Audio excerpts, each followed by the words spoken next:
காமராஜர் எங்களுடைய அடையாளமே காமராஜுங்க. ஆனால் அதற்காக காமராஜர் அவர் கையை பிடித்து கொண்டு நீங்கள் ஜனநாயகத்தை காப்பாற்று என்று சொன்னார் என்பது உலகத்தின் மகா பொய்யிலும் பொய். இல்லைங்க, அதை ஒப்பிடக்கூட பெருந்தன்மை கிடையாதுங்க. அது பெருந்தன்மை கிடையாது, சுயநலம். ஆகவே காங்கிரஸ் அது என்றைக்கும் அடிக்க முடியாத ஒரு இயக்கம். ஹிட்லர் கெட்டு போனதுக்கு காரணமே அந்த கோயபல்ஸ் தான். பொய் மட்டும்தான் சொல்லுவான். சீரிய முறையிலே உணர்ந்து கல்விக்கூடங்களை திறந்து படிக்க வைத்த காமராஜர், கல்வி கண்கறந்த காமராஜர் என்றுதான் அவருக்கு பெயரே. அவர் ஏதோ படித்திருந்தால் அது கூட காமராஜர் போட்ட பிச்சையாகத்தான் இருக்கும். மறைந்த ஒரு மாபெரும் தலைவரை சிவா கொச்சைப்படுத்தி பேசுவார். நான் கலைஞரை கொச்சைப்படுத்தி பேச மாட்டேன்.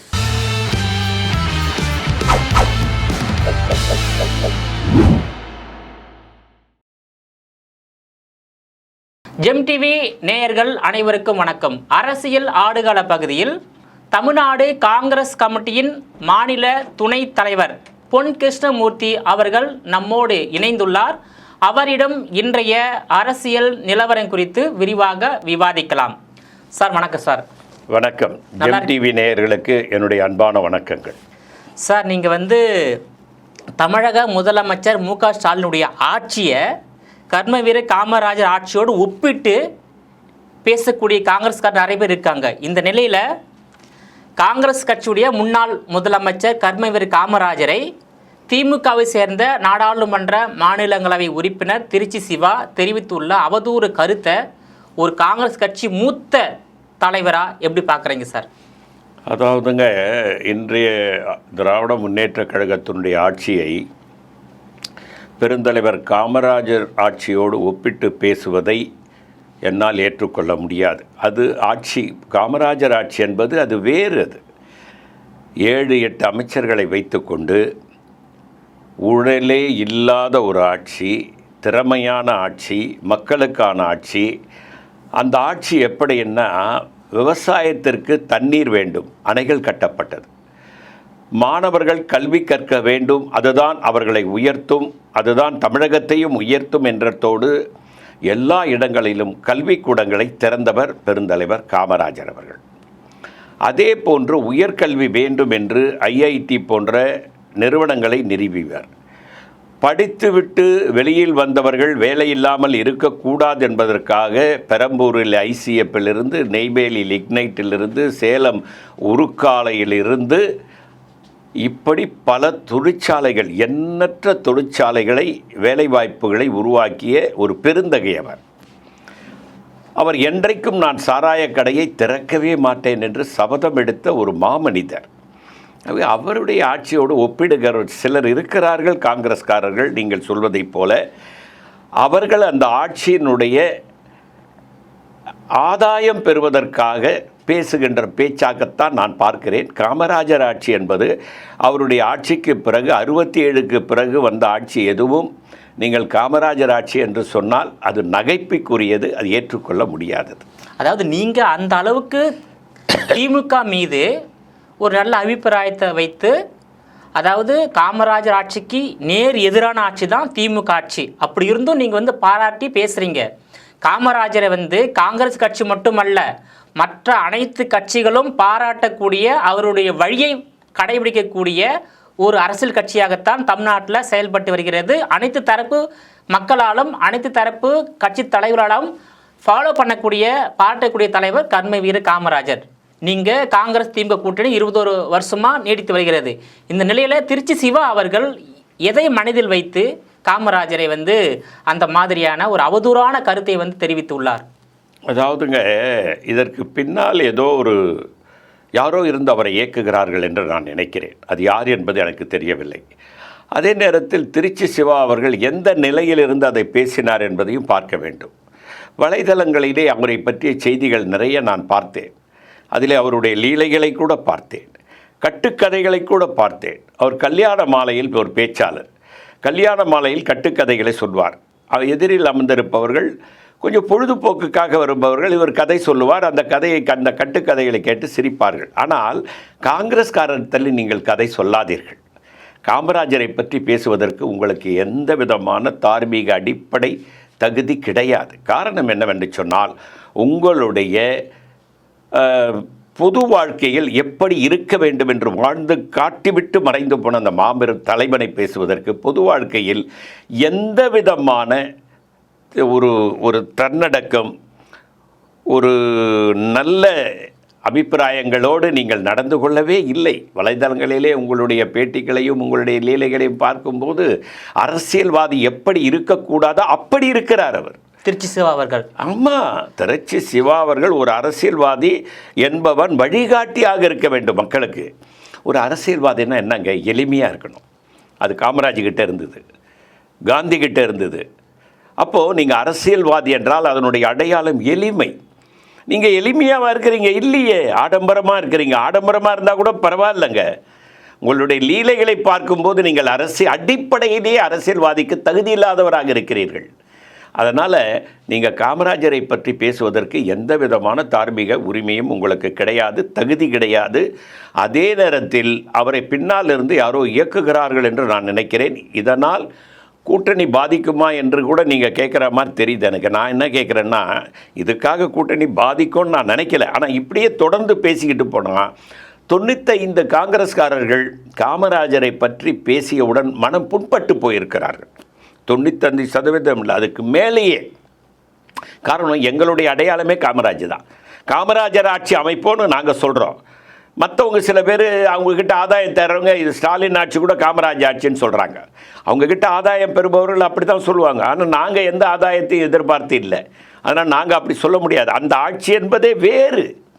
அந்த ஆட்சி என்பது மக்களுக்கான ஆட்சி. இன்றைக்கு நடப்பது அப்படி அல்ல.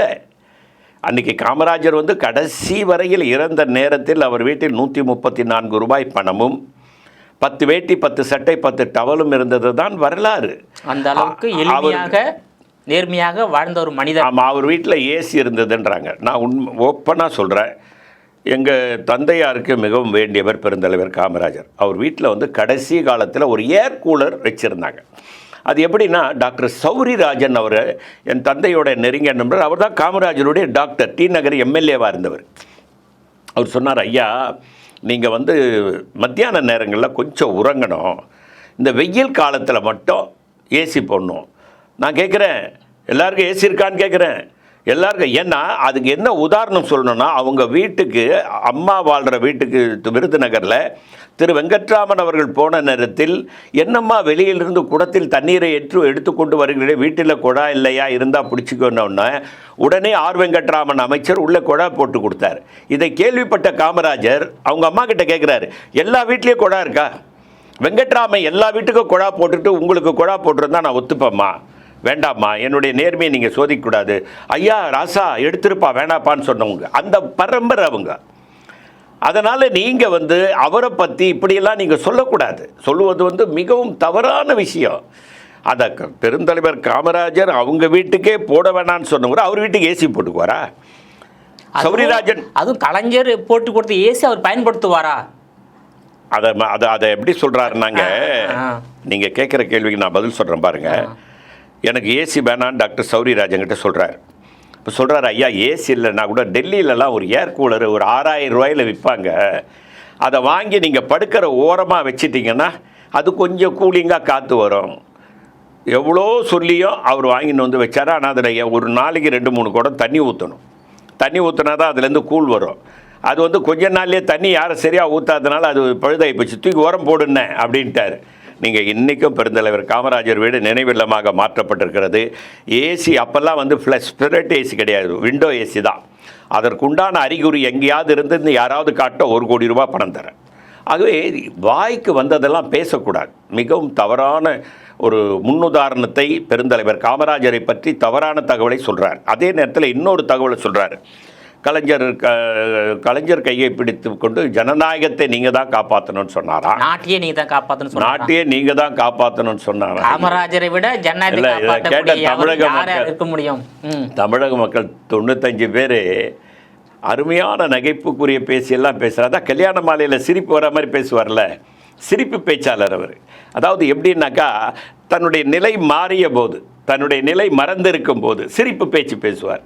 அந்த மாதிரி ஒரு சிரிப்பு பேச்சை பேசியிருக்கார். ஜனநாயகத்தை கலைஞர் தான் காப்பாற்ற வேண்டும். சாராய கடையை கலைஞர் திறந்தபோது பெருந்தலைவர் காமராஜ் என்ன சொன்னார் தெரியுங்களா? அன்றைக்கி நான் என் தந்தையோடு அவர் வீட்டுக்கு சிறு பையனாக இருந்தபோது நாடு இது மாதிரி ஆகிப்போச்சு, மக்களுக்கு ஒரு ஜெனரேஷனே போயிடும் இந்த சாராயம் கொண்டு வந்ததுனால, எல்லோருமே குடிகாரர்களாகி மூளை மழுங்கி தமிழகமே நாசமாகி போய்விடும் என்ற வருத்தத்தை பதிவு செய்தார் என்பதை வரலாறு பதிவு செய்து வைத்திருக்கிறது என்பதை சிவா உணர்ந்து கொள்ள வேண்டும். அப்படிப்பட்ட ஆட்சியை போய் நீங்கள் அது ஒரு ஜனநாயகத்தை காப்பாற்றணும், திருப்பதிக்கு போனால் கைது பண்ணிட்டு, சென்னையில் இருந்தால் எமர்ஜென்சியில் இந்திரா காந்தியால் காமராஜரை கைது பண்ண முடியாது, அப்படிலாம் இல்லை. காமராஜரை தன் தந்தை ஸ்தானத்தில் வைத்து பார்த்தவர் இந்திரா காந்தி அவர்கள்.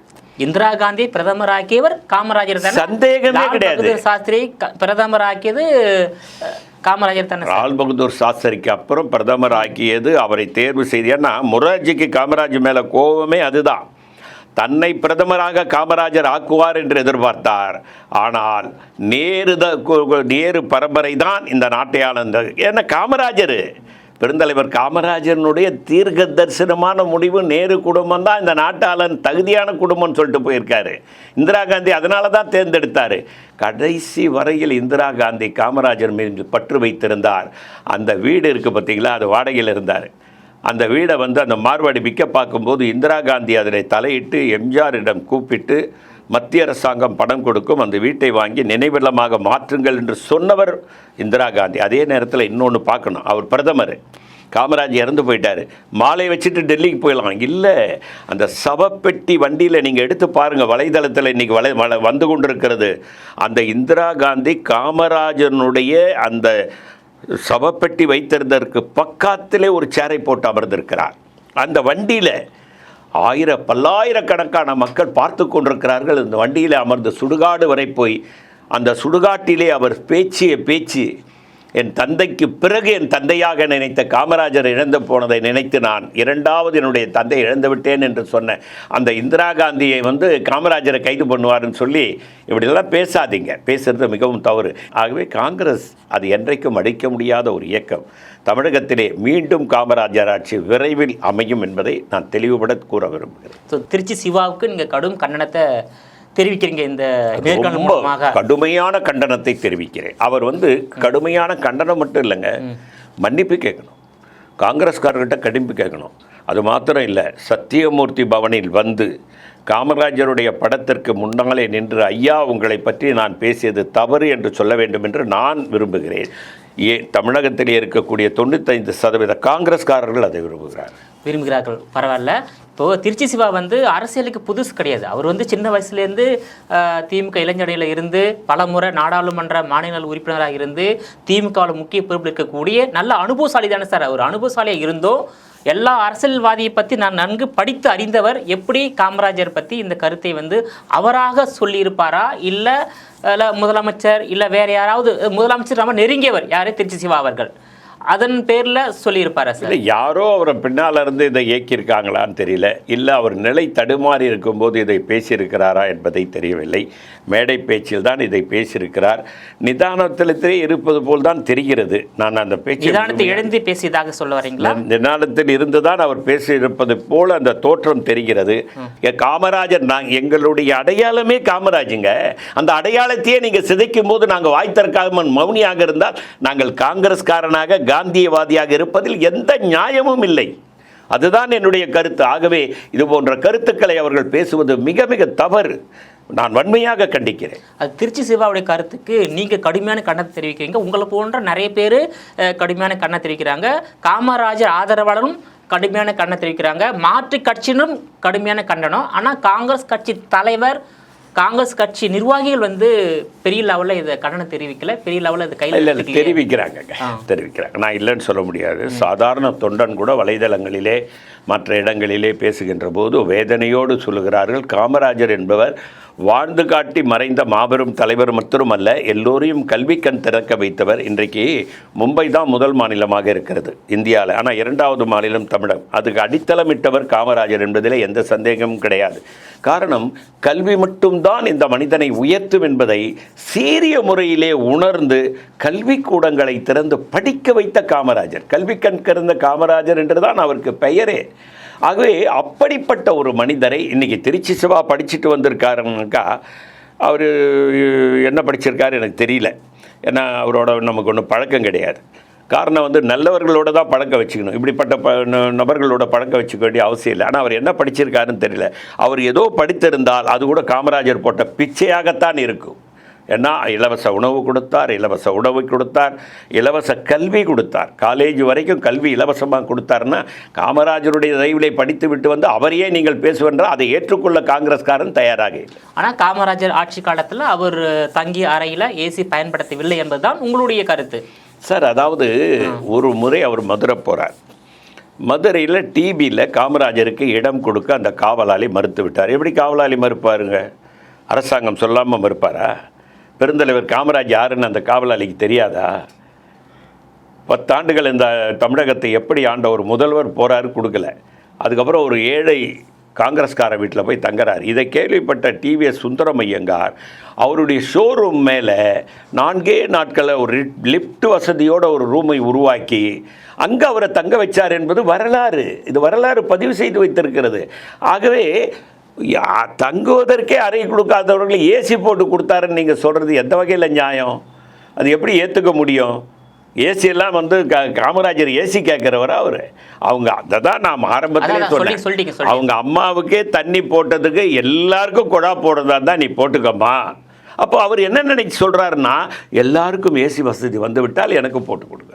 சௌரிராஜன்கிட்ட சொன்னார். அப்போ ஐயா நீங்கள் ஒரு ஏர் கூலர், நீங்கள் டெல்லியில் சமூக நீதி காவலர், ஆமாம் டெல்லியில் போய் பாருங்கள், ஏர் கூலர் தான் பெரும்பாலான ஏழைகள் வீட்டில் இருக்கும். என்ன வெயில் காலத்தில் டெல்லியில் தங்கவே முடியாது, ஏர் கூலராவது இருக்கணும். அப்போ சொன்னார், நீங்கள் டெல்லியில் இருந்த ஒரு நிறைய நேரம் ஒரு ஏர் கூலர் வச்சு இங்கே ஓரமாக அதில் 3 குடம் தண்ணி ஊற்றினா தான் கூலாக வரும். அதை ஊற்றாமல் அது கெட்டி போச்சு ஒரு 2 மாதத்துலேயே. அது தூக்கி ஓடம் போடுன்னேன் அப்படின்ட்டார். முடிஞ்சு போச்சு, அவ்வளோதான். அது ஏர் கூலர் தான் பயன்படுத்தினாரே தவிர ஏசிலாம் பயன்படுத்தலை. அவர் வீட்டில் எந்த இடத்துலையும் ஏசி பொருத்தியதற்குண்டான அடையாளமே கிடையாது. அப்படிப்பட்டவர் தங்கும் இடங்களில் ஏசி வேணும்னு எப்படி கேட்பார்? பெரும்பாலுங்க பெருந்தலைவர் காமராஜர் வந்து கட்சிக்காரங்க வீட்டில் தான் தங்குவார். இதை நான் ஆழமாக பதிவு செய்ய ஜெம் டிவியிலே விரும்புகிறேன். இல்லைன்னு சொல்லுங்க பார்ப்போம். நீங்கள் விசாரிங்க, இந்த தமிழ்நாடு ஃபுல்லாக கட்சிக்காரங்க வீட்டில் போய் தங்கி அவங்க குடும்ப நலனை விசாரித்து அவங்க வீட்டில் எங்கேயாவது ஒரு மூலையில் ஒரு கட்டில் போட சொல்லி ஒரு ஃபேன் சத்தத்தோடு ஓடக்கூடிய ஃபேன் அடியில் கூட தூங்குவார், மரத்தடி கூட தூங்குவார், கயிற்றுக்கட்டில் போட்டு வெளியில் தூங்குவார். அப்படிப்பட்ட ஒரு எளிய மனிதரை ஏசி இல்லாமல் தூங்க மாட்டார்னு கொச்சப்படுத்துறது எப்படி சார் ஏற்றுக்க முடியாது? இப்போ மறைந்த முன்னாள் முதல்வர் கலைஞர் கருணாநிதி அவர்கள் உண்மையிலே ஜனநாயகவாதி, நாட்டை பாதுகாக்கக்கூடிய பணியில் அவர் ஈடுபட்டாரா சார் அந்த காலத்தில்? அதாவதுங்க, மறைந்து போன ஒரு தலைவரை பற்றி கொச்சைப்படுத்தி பேச நான் விரும்பவில்லை. திருச்சி இருவருமே மறைஞ்சிட்டாங்க சார். மறைந்த ஒரு மாபெரும் தலைவரை சிவா கொச்சைப்படுத்தி பேசுவார், நான் கலைஞரை கொச்சைப்படுத்தி பேச மாட்டேன். ஆனால் ஜனநாயகத்தை காமராஜர் கையை பிடித்து கொண்டு காப்பாற்றுங்கள் என்று சொன்னார் என்பது அபத்தமான ஒரு வாதம் என்பதை நான் இங்கே தெளிவுபடுத்த விரும்புகிறேன். சில நேரங்களில் கலைஞர் சில நன்மைகள் கூட செய்திருக்கிறார், அதற்காக அவரை நாம் குறைத்து மதிப்பிட முடியாது. ஆனால் அதற்காக காமராஜர் அவர் கையை பிடித்து கொண்டு நீங்கள் ஜனநாயகத்தை காப்பாற்று என்று சொன்னார் என்பது உலகத்தின் மகா பொய்யிலும் பொய். கோயபல்ஸ்னு ஒருத்தர் தான் ஹிட்லர் கெட்டு போனதுக்கு காரணமே அந்த கோயபல்ஸ் தான், பொய் மட்டும்தான் சொல்லுவான். அந்த மாதிரி திரு ஸ்டாலின் அவர்கள் இந்த கோயபல்ஸை பக்கத்தில் வச்சிருக்கிறத தள்ளி வைக்குமாறு கேட்டுக்கொள்கிறேன். நீங்கள் பெருந்தன்மையோட கலைஞரை வந்து அவதூறா எந்த கருத்தும் தெரிவிக்கல, கரெக்டாக இல்லை, தெரிவிக்க வேண்டிய அவசியம். காங்கிரஸுக்கு இருக்கின்ற பெருந்தன்மை கூட்டணியில் உள்ள திமுகவுக்கு இல்லை என்பதுதான் உண்மை. நீங்க வந்து காமராஜர் ஆட்சியோட ஸ்டாலின் ஆட்சி ஒப்பிடக்கூடிய அளவுக்கு பெருந்தன்மை காங்கிரஸ்காரருக்கு இருக்கின்றது. ஒப்பிட்ட கூட பெருந்தன்மை கிடையாதுங்க, அது பெருந்தன்மை கிடையாது, சுயநலம். கோயம்புத்தூருக்கு மரியாதைக்குரிய பாதுகாப்புத்துறை அமைச்சர் கோயம்புத்தூர் அவங்க மனைவி கோயம்புத்தூர் ஹாஸ்பிட்டலில் வந்து ட்ரீட்மெண்ட் எடுத்தாங்க. நான் கேட்குறேன், இந்தியாவினுடைய பாதுகாப்புத்துறை அமைச்சரே தமிழகத்தில் வந்து ட்ரீட்மெண்ட் எடுக்கிற அளவு இருக்குன்னா மும்பை கூட போல இங்கே வந்து எடுக்கிறாங்கன்னா மருத்துவத்தில் மிக ஆழமாக ஒரு விதையை ஊன்றிவிட்டு போனவன் என் பெருந்தலைவன் காமராஜர். அதுதான் இன்றைக்கி பாதுகாப்புத்துறை அமைச்சர் கூட இங்கே வந்து ட்ரீட்மெண்ட் எடுக்கக்கூடிய அளவில் மாபெரும் புரட்சி பண்ணார். மருத்துவத்தலைவர் விவசாயத்தில் புரட்சி, கல்வியில் புரட்சி, மருத்துவத்திலையும் புரட்சி. பெரிய மருத்துவரில் அந்த ட்ரீட்மெண்ட்டை கொடுத்த டாக்டர் ஒருத்த கூட நீட்டு எழுதி தேர்வு படித்தவங்க கிடையாது. நீட்டு எழுதாத படிச்சுட்டு வந்தவன் தான் அம்மையார் ராஜ்நாத் சிங் மனைவியாருக்கு வந்து ட்ரீட்மெண்ட்டு கொடுத்துருக்காங்க. அதனால் மருத்துவத்திலும் மாபெரும் புரட்சி செய்தவர். அவர் செய்த அந்த புரட்சி தான் இன்றைக்கு வந்து தமிழகம் மருத்துவத்தில் உயர்ந்திருக்கிறது. உலக நாடுகள்லாம் இங்கே வந்து மருத்துவம் பார்க்கிறார். வந்து 2004 திமுக காங்கிரஸ் கூட்டணி தொடர்ந்து இருக்கின்றது. இப்போ வந்து இதுவரை 5 சட்டமன்ற தேர்தல் சந்திச்சிருக்கீங்க கூட்டணியில். ஸோ 2006 காங்கிரஸ் கட்சிக்கு ஒதுக்கப்பட்டது 48 தொகுதி, 2011 காங்கிரஸ் கட்சிக்கு ஒதுக்கப்பட்டது 63 தொகுதி, 2014 ஒதுக்கப்பட்டது 41 தொகுதி, 2021 ஒதுக்கப்பட்டது 25 தொகுதி, 2026 காங்கிரஸ் கட்சி திமுகவிடம் கூடுதல் தொகுதிகளை கேட்க உள்ளதாகவும் ஆட்சியிலும் அதிகாரத்தில் பங்கு கேட்க உள்ளதாகவும், அதற்கு திமுக உடன்படாத பட்சத்தில் திமுக கூட்டணியிலிருந்து காங்கிரஸ் வெளியேறி தாவேகாவை ஒன்றிணைத்து காங்கிரஸ் தலைமையில் காமராஜர் ஆட்சி முழக்கமாக முன்னிறுத்தி தனித்து தேர்தல் சந்திக்க போவதாக காங்கிரஸ் கட்சி நிர்வாகிகள் அகில இந்திய காங்கிரஸ் உடைய பொதுச் செயலாளர் கே.சி. வேணுகோபாலிடம் இந்த கருத்தை தெரிவித்ததாக ஒரு தகவல் வெளியாகி உள்ளது. அது எந்த அளவுக்கு உண்மை சார்? அதாவதுங்க, பெருந்தலைவர் காமராஜர் அவர்களை இவர்கள் தரைக்குறைவாக விமர்சனத்துக்கு பிறகு திருச்சி சிவா அவர்கள் அதற்கு பின்னால் யாரோ இருக்கிறார்கள் என்ற எண்ணத்தை காங்கிரஸ் தொண்டர்களுக்கு உருவானதற்கு பிறகு இது போன்ற நிலைப்பாட்டை அவர்கள் எடுத்திருக்கிறார்கள், இல்லை என்று நாம் சொல்ல முடியாது. ஏனென்றால் எங்களுடைய அடையாளமே காமராஜ். அவரை நீங்கள் கொச்சப்படுத்துகிறீங்க. நாங்கள் என்ன சொல்லிகிட்டு இருக்கோம்? காமராஜ் ஆட்சி. நீங்கள் என்ன சொல்கிறீங்க? காமராஜ் ஆட்சி நாங்கள் நடத்துகிறோன்னு சொல்கிறீங்க. காரணம், அவ்வளோ பெரிய சாதனை புரிந்த ஆட்சி. அதனால தான் நீங்களும் காமராஜ் ஆட்சி நடத்துகிறேன்னு சொல்கிறீங்க. அப்போது அந்த மனிதனை கொச்சைப்படுத்துகின்ற போது பலருக்கு அந்த வருத்தத்தை வேணுகோபாலிடம் தெரிவித்திருக்கிறார்கள். எங்களுக்கு வந்து திராவிட முன்னேற்ற கழகம் இப்படியெல்லாம் பண்ணுறாங்க, நீங்கள் மாற்று சிந்தனைக்கு வாருங்கள் என்று அழைக்கிறார்கள். அதே நேரத்தில் நீங்கள் சொன்ன மாதிரி வரிசையாக ஆண்டுகளை சொல்லி இவ்வளவு சீட்டுன்னு சொன்னீங்க. ஆனால் இந்த முறை நான் எதிர்பார்ப்பது என்னவென்று சொன்னால், என்னுடைய தனிப்பட்ட கருத்து, மரியாதைக்குரிய என்னுடைய அன்பு சகோதரர் தொல் திருமாவளவன் அவர்கள் 30 சீட்டு வேணும்னு கேட்குறார். இப்போ இது காங்கிரஸ் என்பது அகில இந்திய பார்ட்டி. நாங்கள் 50 சீட்டு கண்டிப்பாக கேட்போம். நிச்சயமாக துணை முதல்வரும் கேட்போம். ஏனென்றால் நாங்கள் ஒவ்வொரு முறையும் சாட்சி கையெழுத்து போட்டுவிட்டு உங்களுடைய தவறுக்கு பதில் சொல்லக்கூடிய காட்சியாளர்களாக நாங்கள் இருப்பதற்கு தயாராக இல்லை. உங்களுக்கு சாட்சி கையெழுத்து போட்டோம் என்பதற்காக மக்களிடத்திலே விளக்கம் சொல்லுவதற்கும் நாங்கள் தயாராக இல்லை. அதிலே எங்களுக்கு சாட்சி கையெழுத்து போடும் எங்களுக்கு பங்கு கொடுக்க வேண்டும். பங்கு கொடுத்தால்தான் நாங்களும் அது நீங்கள் குற்றம் குறை இருக்கும்போது அதை திருத்த வேண்டும் என்றால் எங்களுக்கு அதிகாரத்தில் பங்கு இருக்க வேண்டும். பங்கே இல்லாததுனால தான் நீங்கள் காமராஜரை பற்றியே இழிவாக பேசக்கூடிய நிலைக்கு வந்துடுச்சு. பங்கு இருந்தால் பேசுவார்களா? காங்கிரஸ் அமைச்சர் இருக்கிறார் உள்ளே, காமராஜரை பற்றி பேசினால் கொம்பி எழுவார், கொதித்து போவார் என்ற எண்ணமாவது வந்திருக்கும். நீங்கள் சுயமாக ஆட்சி நடத்த வேண்டும் என்ற எண்ணத்தினால் நீங்கள் காமராஜரை விமர்சிக்கிறீர்கள், காங்கிரஸை விமர்சிக்கிறீர்கள். அது கூட இவ்வளவும் பேசிட்டு மன்னிப்பு கேட்கல. மரியாதைக்குரிய முதல்வர் கூட அதை ஒரு சுலபமாக கடந்து போயிட்டார். இதை ஏற்றுக்கொள்ள முடியாது. அட்லீஸ்ட் முதல்வராவது சிவா அவர்களை கூப்பிட்டு மன்னிப்பு கேள்னு சொல்லியிருக்கணும். அவர் சொன்னது தவறு தான், மனம் உங்களுக்கு வருத்தப்பட்டிருந்தால் அதுக்கு இது அதை கூட நம்ம எதிர்பார்க்க சொல்லலை. அது ரொம்ப பெரிய வருத்தம். அதனால் எங்களுக்கு ஆட்சியில் பங்கு வேணும். நாங்கள் 50 சீட்டுக்கு குறைவாக கொடுத்தால் நிச்சயமாக நாங்கள் காங்கிரஸ்காரர்கள் இங்கே ஒன்று திரண்டு டெல்லி போய் அதுதான் இப்போ நடந்துக்கிட்டு இருக்கு வேணுகோபால்கிட்ட. அதனால் எங்களுக்கு ஆட்சியிலையும் பங்கு கொடுக்கணும், 50 சீட்டு கொடுக்கணும். அதுதான் எங்களுடைய எண்ணம், அதுதான் எங்களுடைய கோரிக்கை. அதை திமுக நிறைவேற்ற வேண்டும். ஒருவேளை உங்களுடைய கோரிக்கையை திமுக அரசாங்கம் நிறைவேற்ற முன் வராத பட்சத்தில் நீங்கள் வந்து திமுக கூட்டணியில் வெளியேறி உங்கள் காங்கிரஸ் தலைமையில் கூட்டணி அமைத்து தனித்து தேர்தல், அதாவதுங்க தாவேகா வந்து காங்கிரஸ் கட்சி விரும்புகிறது கூட்டணி அமைக்க விஜய். அதாவதுங்க, அவர் விரும்புகிறாரா விரும்பலையான்றதே நம்ம அதுக்குள்ளேயே போக வேணாம். ஏன்னா நாங்கள் ஆண்ட கட்சி 67 வரைக்கும் இந்த நாட்டை மிகப்பெரிய அளவில் ஆட்சி அதிகாரத்தில் இருந்து உயர்த்தி காட்டியிருக்கிறோம். இன்றைக்கும் அந்த அடித்தளம்தான், அந்த அடித்தளத்தின் மீது, அந்த கட்டிடத்தின் மீது தான் நீங்கள் அமர்ந்து கொண்டு ஆட்சி புரிந்து கொண்டிருக்கிறீர்கள். ஆகவே எங்களுக்கு இருந்து மக்கள் ஏற்றுக்கொள்வார்கள், எங்களுக்கு நம்பிக்கை இருக்கிறது. ஆகவே காங்கிரஸ் இல்லாத ஒரு கூட்டணி வெற்றி பெறாது. காங்கிரஸ் இருக்கிற கூட்டணி தான் வெற்றி பெறும். அது எந்த கூட்டணி என்பது தேர்தல் நேரம் பதில் சொல்லும். அதாவது 20 ஆண்டுகள் காங்கிரஸ் கட்சி சென்னை மாநகராட்சி ஆண்ட கட்சி, 30 ஆண்டுகள் காங்கிரஸ் கட்சி தமிழக சட்டமன்றத்தை ஆண்ட கட்சி, 60 ஆண்டுகள் காங்கிரஸ் கட்சி நாடாளுமன்றத்தை ஆண்ட கட்சி. இப்படி இந்தியாவுக்கு சுதந்திரம் வாங்கி கொடுத்த கட்சி காங்கிரஸ் கட்சி. ஓகேங்களா? இவ்வளோ பாரம்பரியம், இவ்வளோ செல்வாக்கு இருக்கின்ற காங்கிரஸ் கட்சியை திமுக ஏன் அடிமை போல் நடத்துகிறது? நீங்களும் எதுக்கு திமுகவிடம் அதாவது விட்டு கொடுத்து போகிறீங்க? உங்களுக்கான உரிமையை வந்து நீங்கள் நேர்மையான முறையில் கேட்டு பெறலாம் இல்லைங்களா? இல்லைங்க, நாங்கள் உரிய முறையில் நேர்மையான முறையில் உங்களை விட பெரிய கட்சியிலேயே திமுக ஒரு மாநிலத்தில் ஆளக்கூடிய கட்சி.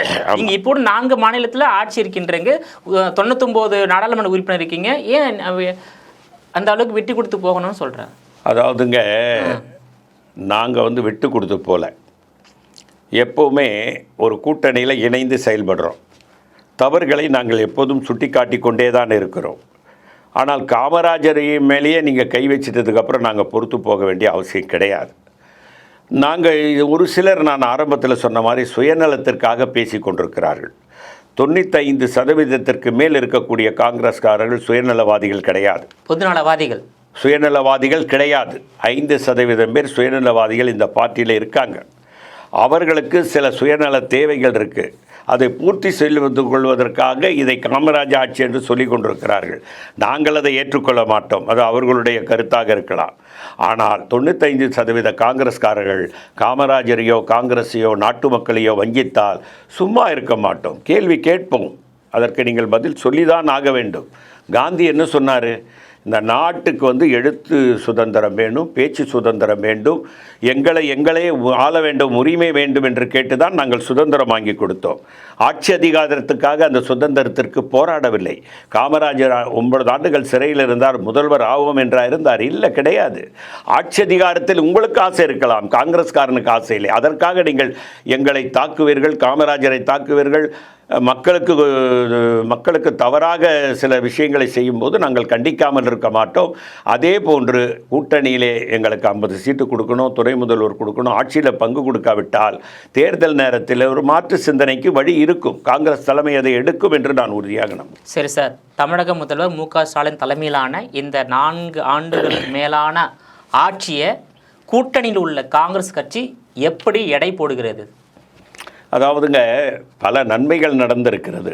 ஆனால் மக்களுக்கு சில குறைகள் இருக்கிறது. அந்த குறைகள் நிவர்த்தி செய்யப்பட வேண்டும் என்று நாங்கள் குரல் கொடுத்து கொண்டே இருக்கிறோம். அது இந்த 6 மாதத்தில் பூர்த்தி செய்வார்கள் என்று நம்புகிறேன். காங்கிரஸ் அதற்காக போராடும். எங்களை உள்ளடக்கிய ஒரு ஆட்சி அமைக்கும் போது தான் இதற்கு சரியான விடை கிடைக்கும். மக்களும் நம்புகிறார்கள். ஏன்னால் ஊழலற்ற ஆட்சி வேண்டும் என்று சொன்னால் அது காங்கிரஸ் பங்கு இருக்க வேண்டும் என்று நினைக்கிறார்கள். அதுவே நாங்கள் பங்கு வகிக்கும் போது இன்றைக்கு காங்கிரஸ் அந்த ஆட்சி நல்ல ஆட்சியாக இருப்பதற்குண்டான நிச்சயமாக வழிவகை. 4 ஆண்டுகளிலே பல நிறைவுகள் இருக்கிறது, பல குறைகள் இருக்கிறது. அந்த குறைகளை நிவர்த்தி செய்தால் கூட்டணி பலமாக இருக்கும், மக்களும் ஏற்றுக்கொள்வார்கள். ஆனால் இந்த 6 மாதத்தில் அதை செய்யாவிட்டால் நிச்சயமாக நாம் அதுக்கு உண்டான சிறிய பலனை கூட அனுபவிக்க வேண்டி இருக்குமோ என்ற சந்தேகம் எனக்கு இருக்கிறது. திமுக மீண்டும் 2026 ஆட்சி கைப்பற்றுவதற்கான வாய்ப்பு இருக்கின்றதா? மக்கள் திமுகவை அடுத்து ஆதரிக்கக்கூடிய மனநிலையில் இருக்கிறாங்களா? அதாவதுங்க, இந்தியா ஒரு மதசார்பற்ற நாடு. நாங்கள் இன்றைக்கு ஒற்றைப்புள்ளியில் இணைந்திருப்பதற்கு காரணமே மதசார்பற்ற அந்த தன்மை தான். திராவிட முன்னேற்றக் கழகம் மதசார்பற்றமையை ஆதரிக்கிறது, காங்கிரஸ் மதசார்பற்ற கட்சியாக இருப்பதனால் அதை ஏற்றுக்கொள்கிறோம். ஆனால் இங்கே இருக்கக்கூடிய மாற்று கட்சிகள், பிஜேபி, அண்ணா திராவிட முன்னேற்றக் கழகத்தின் மீது மக்களுக்கு நம்பிக்கை இல்லை. காரணம், அது ஒரு மதவாத இயக்கமாகத்தான் அதை பார்க்கிறார்கள். இந்த மதவாத இயக்கத்தோடு அதிமுக கூட்டணி வைத்திருப்பதால் அதையும் மதவாத இயக்கமாகத்தான் பார்க்கிறார்கள். பலவித விஷயங்களிலே மதவாத இயக்கங்களுக்கு ஆதரவாக மரியாதைக்குரிய முன்னாள் முதல்வர் பழனிசாமி பேசுகிறார். அது மக்கள் ஏற்றுக்கொள்ள மாட்டார்கள். குறிப்பாக சிறுபான்மை மக்கள் அந்த இயக்கத்திற்கு வாக்களிப்பதற்குண்டான வாய்ப்பே இல்லை. ஆகவே மீண்டும் ஆட்சி திராவிட முன்னேற்றக் கழக தலைமையில் உண்டான ஆட்சி வருவதற்குண்டான வாய்ப்புகள் நிறைய இருக்கிறது. அதிலே காங்கிரஸையும் சேர்த்து கொண்டால் மீண்டும் நீங்கள் திராவிட முன்னேற்றக் கழகம் ஆட்சிக்கு வருவதற்கும் அதனுடைய கூட்டணியிலே அங்கம் வகிக்கக்கூடிய கட்சிகளுக்கு நீங்கள் அதிகாரத்திலே பங்களித்தால் நிச்சயமாக இதை இன்னும் 50 ஆண்டுகளுக்கு கொண்டு போகலாம் என்பது என்னுடைய கருத்து. காங்கிரசுடன் தாவேக கூட்டணி அமைக்க விருப்பம் தெரிவித்துள்ளதாக தகவல் வெளியாகி உள்ளது. அதை நீங்கள் எப்படி பார்க்குறீங்க? தாவேகா காங்கிரஸ் கட்சியை விரும்புகிறது கூட்டணி அமைத்து தேர்தலை சந்திக்க.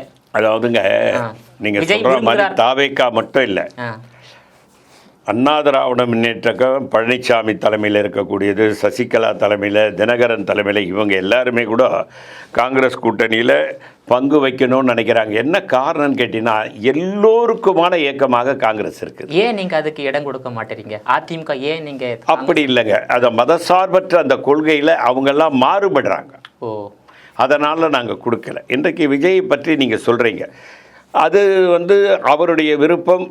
அது எங்களுடைய கூட்டணி பலமாக இருக்கிறது. அந்த மதமசார்பற்ற ஒற்றைப்புள்ளை தன்மையிலே நாங்கள் உறுதியாக நிற்கும் காரணத்தினால் இந்த கூட்டணியிலிருந்து உடனடியாக நாங்கள் வெளியேறி இன்னொரு குற்றநிலை இருக்க முடியாது. காரணம் அவர் செய்த தவற சுட்டி காட்டுறோம். நீங்கள் கடைசியாக எங்களுடைய ஆன்மா மீதே கை வைத்து விட்டீர்கள். நான் ஆன்மா என்று சொல்வது பெருந்தலைவர் காமராஜ். எங்கள் ஆன்மா அவர்தான். அவர் மீதே நீங்கள் கை வைத்து விட்டதனால் தான் நாங்கள் கொந்தளிக்கிறோம்.